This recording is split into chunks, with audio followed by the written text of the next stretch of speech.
Hay un momento en que te das cuenta de que hay una verdad brutal sobre vivir sola después de los 60 que nadie te dirá hasta que ya te esté sucediendo. Tengo 83 años, me llamo Margarita y he vivido sola durante 15 años desde que Ricardo murió. Y lo que estoy a punto de contarte, lo que voy a compartir, es lo que desearía que alguien me hubiera advertido, lo que me aterroriza más que caerme, más que la enfermedad, más que la muerte misma. Pero nadie habla de ello, ni los médicos, ni tus hijos, ni otras mujeres que viven solas, nadie. Porque admitirlo se siente como admitir que has fallado en algo fundamental, algo que pensabas que nunca perderías, pero voy a contártelo, porque necesitas saberlo, antes de que sea demasiado tarde, antes de que te suceda a ti como me sucedió a mí. Ricardo murió un martes por la mañana, ataque al corazón, rápido, sin aviso, simplemente se fue. Yo tenía 75, todavía fuerte, todavía capaz,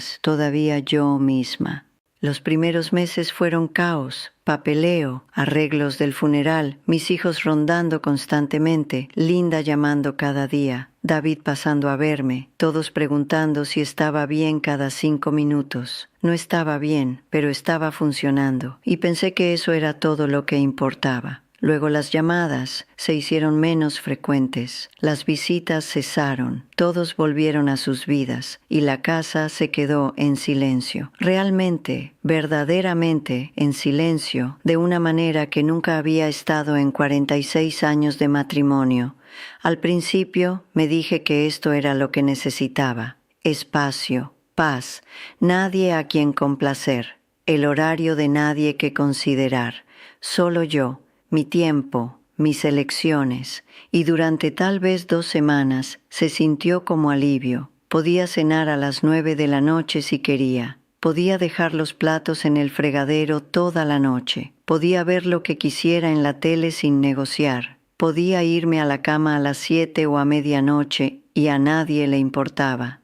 Libertad, pensé, así se siente la libertad. Pero luego empezó a suceder algo tan sutil que al principio no lo noté, algo que se apoderó de mí día a día hasta que una mañana me desperté y me di cuenta de que algo estaba terriblemente mal. Empecé a hablar menos, no porque estuviera deprimida, no porque estuviera triste, solo porque no había nadie con quien hablar. Primera semana sola, probablemente dije 100 palabras en total, la mayoría a la cajera del supermercado. Gracias. Bolsa está bien, que tenga un buen día. Segunda semana, tal vez 50 palabras. Tercera semana, pasé un día entero sin hablar en voz alta en absoluto. Me desperté, hice café, desayuné, vi la tele, almorcé, leí un libro, cené, me fui a la cama.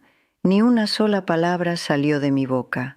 Ni siquiera lo noté hasta que estaba cepillándome los dientes esa noche y me di cuenta de que no había escuchado mi propia voz desde la mañana anterior. Y fue entonces cuando empezó el miedo. No pánico, solo este miedo silencioso y sigiloso que se instaló en mi pecho y no se fue. Porque me di cuenta de algo que me hizo temblar las manos. Si pasé un día entero sin hablar, ¿alguien lo sabría? Si pasara una semana, un mes, ¿cuánto tiempo podría pasar sin usar mi voz antes de que alguien lo notara? ¿Lo notaría alguien? Linda llamó ese domingo, su llamada semanal de control. ¿Cómo estás, mamá? Bien, dije. Mi voz sonaba extraña, oxidada, como si ya no me perteneciera. ¿Todo bien? Suenas raro. Acabo de despertarme de una siesta, mentí. Bueno, ¿estás saliendo? ¿Viendo gente? Sí, mentí de nuevo. Estoy bien, Linda, de verdad. Porque ¿qué se suponía que dijera? Que había pasado 3 días diciendo tal vez 10 palabras en total, que mi voz sonaba extraña porque apenas la había usado, que estaba empezando a sentir que estaba desapareciendo. No lo entendería, se preocuparía, sugeriría cosas, mudarme con ella, una residencia, algo que significaría que había fracasado. Así que mentí. y me creyó y colgamos, y la casa volvió a quedarse en silencio. Fue entonces cuando supe que tenía que hacer algo. Tenía que arreglar esto, tenía que salir más, estar cerca de la gente. Eso es lo que todos dicen, ¿verdad? Mantente activa, mantente social, mantente comprometida. El primer intento fue el Centro para Personas Mayores, martes y jueves por la tarde, actividades y comunidad, gente de mi edad haciendo cosas juntos. Entré ese primer martes por la tarde sintiéndome esperanzada, realmente esperanzada de que esto lo arreglaría, que estar cerca de la gente me haría sentir como yo misma de nuevo. Sala grande, tal vez 40 personas, algunas en mesas haciendo manualidades, algunas jugando a las cartas, algunas haciendo ejercicios en sillas en la esquina, mucho ruido, conversaciones y risas y movimiento. La mujer en el mostrador de recepción sonrió ampliamente cuando me vio. ¿Primera vez aquí? Bienvenida. Déjame orientarte. Se llamaba Brenda, tal vez 60, enérgica. El tipo de persona que hace que la bienvenida parezca un trabajo. Me llevó por ahí. Me mostró la mesa de manualidades, el área de juegos, la estación de café. Me presentó a algunas personas que sonrieron y dijeron hola e inmediatamente volvieron a lo que estaban haciendo. Me llevó a una mesa donde 4 mujeres estaban trabajando en un rompecabezas. Escena de playa, muchas piezas de cielo azul. Señoras, esta es Margarita, es nueva. Margarita, esta es Juana, Betty, Alicia y Diana. Están aquí todos los martes y jueves. Las mujeres levantaron la vista, sonrieron sonrisas educadas. Dijeron hola. Brenda se fue, me senté. Las vi trabajar el rompecabezas. Hablaban mientras trabajaban, sobre sus nietos, sobre citas médicas, sobre programas de televisión, bromas internas que las hacían reír, referencias que no entendía. Intenté encontrar una pieza que encajara. Tomé piezas azules, las probé en diferentes lugares, nada funcionó. Después de tal vez 20 minutos, Juana me miró. ¿Tienes problemas para encontrar piezas? Sí, dije, mucho azul. Se rió. El cielo siempre es la parte más difícil, solo sigue intentando. Volvió a hablar con las demás, sobre alguien llamado Rita que había tenido cirugía, sobre la nuera difícil de alguien, sobre cosas de las que no sabía nada. Me senté allí durante 1 hora. Encontré 3 piezas que encajaban. Hablé tal vez 10 palabras en total. Me fui sintiéndome más sola de lo que me había sentido en mi casa vacía, porque en casa el silencio era solo silencio, pero allí rodeada de gente hablando y riendo, el silencio a mi alrededor se sentía como una pared, como si estuviera en una caja de cristal viendo a la gente vivir mientras yo solo existía. Volví el jueves, misma mesa, mismas mujeres, mismo rompecabezas, ahora medio terminado. «Oh, Margarita, volviste», dijo Juana, genuinamente complacida. Me senté, trabajé el rompecabezas, las escuché hablar sobre las mismas cosas, mismas personas que no conocía, mismo mundo interno del que no era parte. Después de 1 hora me disculpé. Dije que tenía que estar en algún lugar. No era cierto. Fui a casa. Me senté en mi mesa de cocina, miré a la nada y pensé, ¿por qué no funcionó? Hice lo que se suponía que debía hacer. Salí, lo intenté. ¿Por qué me siento peor ahora que antes? Linda llamó el sábado. ¿Cómo va el centro para personas mayores? Está bien, dije. Buen grupo de gente. ¿Estás haciendo amigas? Sí, mentí. Sí, todos son muy amables. Me alegro mucho, mamá. Estaba preocupada por ti estando sola tanto tiempo. No estaba sola en el centro para personas mayores. Estaba rodeada de gente, pero me sentía más sola allí que en mi casa vacía. ¿Cómo explicas eso? Volví una vez más. Tercer martes. Misma mesa, mismas mujeres. Me saludaron calurosamente. Preguntaron cómo había estado. Dije bien. Volvieron a su conversación y me di cuenta. No me estaba convirtiendo en parte de este grupo. Solo estaba sentada cerca de ellas. Hay una diferencia. Tenían años de historia juntas, experiencias compartidas, bromas internas, toda una red de conexión de la que no era parte y nunca sería. Yo era la nueva, la extraña, a la que eran amables pero no incluían realmente. Dejé de ir. No se lo dije a Linda. Simplemente dejé de ir. Intenté otra cosa. Club de lectura en la biblioteca. Vi un folleto en el tablón comunitario. Reuniones mensuales. Discusión y conexión a través de la literatura. Pensé que esto sería mejor. Interés compartido. Conversación real sobre ideas en lugar de nietos y médicos. Reunión de octubre, 12 personas en círculo, mezcla de edades, principalmente mujeres, un hombre mayor, una mujer más joven, tal vez 40. El libro de ese mes era algo moderno, sobre una mujer joven encontrándose a sí misma. Lo había leído, no me había encantado, pero lo había terminado. La facilitadora, una mujer llamada Karen, inició la discusión. Hablemos del viaje de la protagonista. ¿Qué pensaron de sus decisiones? La gente empezó a compartir perspectivas, perspicacias, conexiones con sus propias vidas. Escuché. Tenía pensamientos. Esperé el momento adecuado para contribuir. El hombre frente a mí terminó de hablar. Breve pausa. Empecé a hablar. Pensé, la mujer a su lado saltó. Empezó a hablar sobre su interpretación. Como si no hubiera dicho nada. Me detuve. Esperé. Tal vez solo había calculado mal el momento. 10 minutos después, otra pausa. Lo intenté de nuevo. Algo que noté, mujer diferente, la más joven, interrumpió justo con su punto. Me detuve de nuevo. Esto pasó 4 veces en esa reunión. Empezaba a hablar, alguien hablaba sobre mí, o terminaba mi frase y todos simplemente seguían adelante como si no hubiera dicho nada, como si mis palabras desaparecieran en el momento en que salían de mi boca. Fui a 3 reuniones más, lo mismo cada vez. Intentaba contribuir, me interrumpían o me ignoraban, o ambas cosas. Y empecé a preguntarme, ¿me había vuelto invisible? ¿Realmente estaba hablando o solo pensaba que estaba hablando? Empecé a probarlo en casa. Decía cosas en voz alta solo para escuchar mi voz. Estoy haciendo café. Está lloviendo. Debería llamar a Linda. Solo para demostrarme que todavía tenía voz, que todavía podía hacer sonidos que existían en el mundo. Esto va a sonar demente, pero realmente empecé a preguntarme si había muerto, si era un fantasma y no lo sabía, si por eso nadie podía escucharme. Así de invisible me sentía. Dejé de ir al club de lectura. Linda preguntó al pasar. Realmente no era lo mío, dije. Suspiró.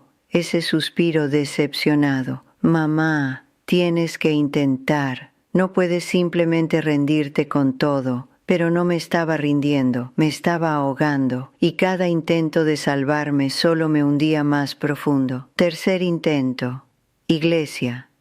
Empecé a ir a los servicios de los miércoles por la noche. Pensé que al menos allí habría comunidad genuina. Bienvenida.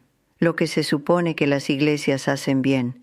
Servicio pequeño, tal vez 30 personas. Íntimo. Iluminación cálida. Sillas plegables en círculo. Empecé a ir regularmente, mismo asiento cada semana. Sonreía a la gente, decía hola, sonreían de vuelta, decían hola, volvían a hablar con la gente que conocían. Me senté en ese círculo durante 6 semanas, misma silla, misma sonrisa, mismo hola. 6ª semana, la mujer sentada a mi lado se volvió antes de que empezara el servicio. Me miró con sorpresa. Oh, no me había dado cuenta de que habías estado viniendo. ¿Eres nueva? 6 semanas. Misma silla, justo al lado de ella cada semana, y nunca me había visto. He estado viniendo hace tiempo, dije en voz baja. Bueno, bienvenida. Gran sonrisa. Se volvió hacia su amiga. Nunca me volvió a hablar. Esa noche conduje a casa y me senté en mi auto en mi entrada durante 30 minutos, solo llorando, no llorando triste, llorando de rabia, llorando frustrada, enojada, confundida, porque había hecho todo bien, todo lo que se supone que debes hacer cuando vives sola, salir, unirte a cosas, mantente activa, intenté tan duro y no importó. Todavía era invisible, todavía desapareciendo, todavía sola incluso cuando estaba rodeada de gente. En realidad peor que sola, porque estar sola en tu casa es una cosa, estar sola en una habitación llena de gente es algo completamente diferente, algo que te hace cuestionar tu propia existencia. Ese fue mi punto de quiebre, sentada en mi auto llorando en mi entrada a los 75 años, preguntándome si siquiera era real. Y fue entonces cuando sucedió algo que no planeé, algo pequeño que cambió todo. A la mañana siguiente estaba sentada en mi porche con café, sin ninguna razón, solo porque no quería sentarme adentro. Mi vecina Sara, a 2 puertas, entró en su entrada, comestibles en el maletero. Su hija Emma, tal vez 7 u 8, corriendo por el jardín en lugar de ayudar. Sara se veía exhausta, estresada, tratando de cargar demasiadas bolsas a la vez. Me levanté, caminé hacia allá, no porque quisiera conexión, no porque estuviera tratando de arreglar mi soledad, solo porque necesitaba ayuda y yo estaba allí. «Déjame ayudarte con esas», dije. Se veía sorprendida, luego aliviada. «Oh, Margarita, no tienes que...» «Ya estoy aquí», dije. Tomé 3 bolsas, llevamos los comestibles adentro juntas. Emma siguió, hablando sin parar sobre algo que pasó en la escuela.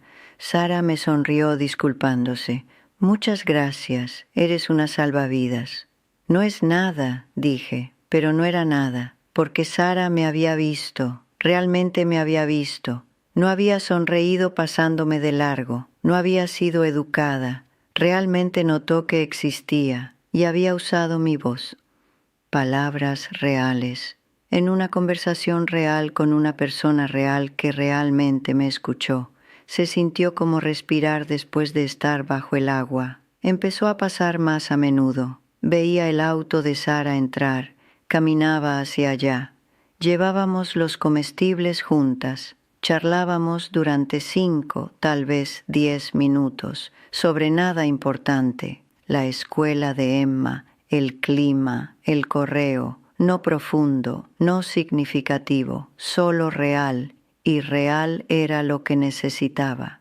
Emma empezó a correr hacia mí cuando me veía afuera. «Señora Margarita», gran sonrisa, cabello rubio siempre en su cara. Empecé a sentarme en mi porche más, no para esperar gente, solo para estar afuera. Pero la gente pasaba, saludaba, se detenía a veces. El hombre que paseaba a su perro frente a mi casa cada mañana a las 7, no sé su nombre. Pero saludamos, decimos buenos días, comentamos sobre el clima, 3 minutos, tal vez 4. La mujer en correos, Carolina, siempre recordaba que prefería sellos de flores, no banderas. Empecé a hablar realmente con ella, conversaciones de 5 minutos sobre nada, su jardín, mi casa, el precio de los sellos, cosas pequeñas, cosas breves, pero cosas reales, y lentamente me di cuenta de algo. Había estado buscando la cosa equivocada, había estado tratando de reemplazar lo que tenía con Ricardo, casa llena, presencia constante, compañero incorporado, alguien que me conocía, me veía, me hacía real, pero no iba a encontrar eso a los 75.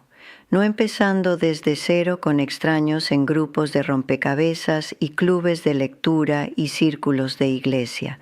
Lo que podía encontrar era esto: momentos pequeños, conexiones breves, gente que me veía, aunque solo fuera por 5 minutos en correos o 10 minutos llevando comestibles, y era suficiente. No lo que esperaba, no lo que quería, pero suficiente para evitar que desapareciera. En realidad, escribí sobre todo esto, la desaparición, la invisibilidad, las formas en que vivir sola después de los 60 no se trata de soledad, sino de permanecer real, y cómo mantenerse independiente, libre y feliz a pesar de todo. Lo puse en un libro llamado El Código de la Libertad. Acabo de lanzarlo. Una mujer llamada Francisca de Murcia lo leyó. Me envió un correo diciendo que había estado pasando por exactamente lo mismo. Pensó que estaba perdiendo la cabeza. El libro la ayudó a entender que no estaba loca, solo estaba desapareciendo. Ahora se sienta en su porche cada mañana, habla con vecinos, encontró a una mujer que pasea a su perro frente a su casa y charlan durante unos minutos cada día. Dijo que se siente real de nuevo. Un hombre llamado Bernardo de Santander. Su esposa murió hace 2 años. Había dejado de hablar mucho. Empezó a preguntarse si alguien notaría si desaparecía. Leyó el libro. Empezó a ir a la ferretería solo para hablar con el tipo detrás del mostrador. Empezó a decir buenos días a la gente en su calle, cosas pequeñas. Pero dijo que se siente como él mismo de nuevo. Una mujer llamada Luisa de Zaragoza dijo que la sección sobre invisibilidad la hizo llorar porque finalmente alguien entendía. Había estado intentando clubes de lectura y grupos de iglesia y sintiéndose más sola que nunca. Ahora se enfoca en conexiones pequeñas y reales en su lugar. Se siente vista. El enlace está en el comentario fijado. Todavía podría quitarlo, nerviosa de que esté ahí afuera, pero está ahí si lo necesitas, porque esto es lo que finalmente entiendo ahora. Esta es la verdad brutal sobre vivir sola después de los 60 que nadie te dice. No es que estarás sola, la soledad la esperas. Para la soledad puedes prepararte. La verdad brutal es esta. Empezarás a desaparecer, no físicamente, no mentalmente, sino existencialmente. Empezarás a preguntarte si eres real, si existes, si alguien notaría si te desvaneces, porque sin alguien con quien hablar cada día, dejas de usar tu voz. Y cuando dejas de usar tu voz, empiezas a preguntarte si todavía tienes una. Sin alguien que te vea cada día, empiezas a sentirte invisible, y cuando te sientes invisible, empiezas a preguntarte si realmente estás ahí. Esa es la verdad brutal, eso es de lo que nadie te advierte, eso es lo que me aterroriza más que cualquier otra cosa. No que moriré sola, sino que desapareceré mientras todavía esté viva, que me convertiré en un fantasma en mi propia vida. Presente pero no real, existiendo pero no viviendo, respirando pero no vista. Y la única manera de combatirlo es elegir ser visible, cada día, incluso en pequeñas formas. Hablar con Carolina en correos, ayudar a Sara con los comestibles, saludar al que pasea al perro, dejar que Emma te cuente sobre 2º grado. Esos pequeños momentos te mantienen real, te mantienen visible, te mantienen aquí, no porque sean significativos o profundos o que cambien la vida, sino porque prueban que existes, prueban que alguien te ve, prueban que tu voz todavía hace sonido en el mundo. Y eso es suficiente, tiene que ser suficiente, porque la alternativa es desaparecer.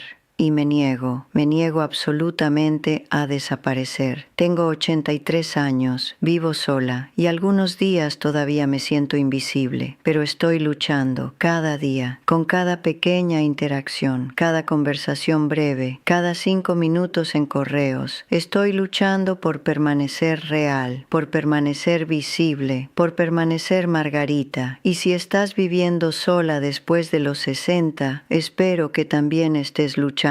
Espero que entiendas contra qué estás luchando. Espero que encuentres tus propios pequeños momentos que te mantengan real. Porque la soledad es difícil, pero desaparecer es peor, mucho peor. Pienso en ese verano del 74 a veces, cuando tenía 32 y Ricardo estaba vivo y la casa estaba llena de ruido y nunca estaba sola por más de 5 minutos. Nunca imaginé que tendría 83 y estaría viviendo sola. Nunca imaginé que tendría que trabajar tan duro solo para permanecer visible, solo para permanecer real, pero aquí estoy, luchando, cada día, para existir, para ser vista, para importar, y estoy agradecida por Carolina y Sara y Emma y el que pasea al perro cuyo nombre no sé. Agradecida por estos pequeños momentos que me impiden desaparecer, que me recuerdan que todavía estoy aquí, todavía real, todavía vale la pena ver, aunque solo sea por 5 minutos a la vez. Gracias por sentarte conmigo, por escuchar esta verdad brutal de la que nadie habla hasta que la está viviendo. El libro está en el comentario fijado, El Código de la Libertad. Todavía podría quitarlo, todavía nerviosa por la exposición, pero está ahí, para Francisca y Bernardo y Luisa, y tal vez para ti. Si quieres sentarte conmigo de nuevo, estaré aquí, todavía luchando, todavía visible, todavía real, todavía yo misma. Cuídate, lo que sea que eso signifique para ti.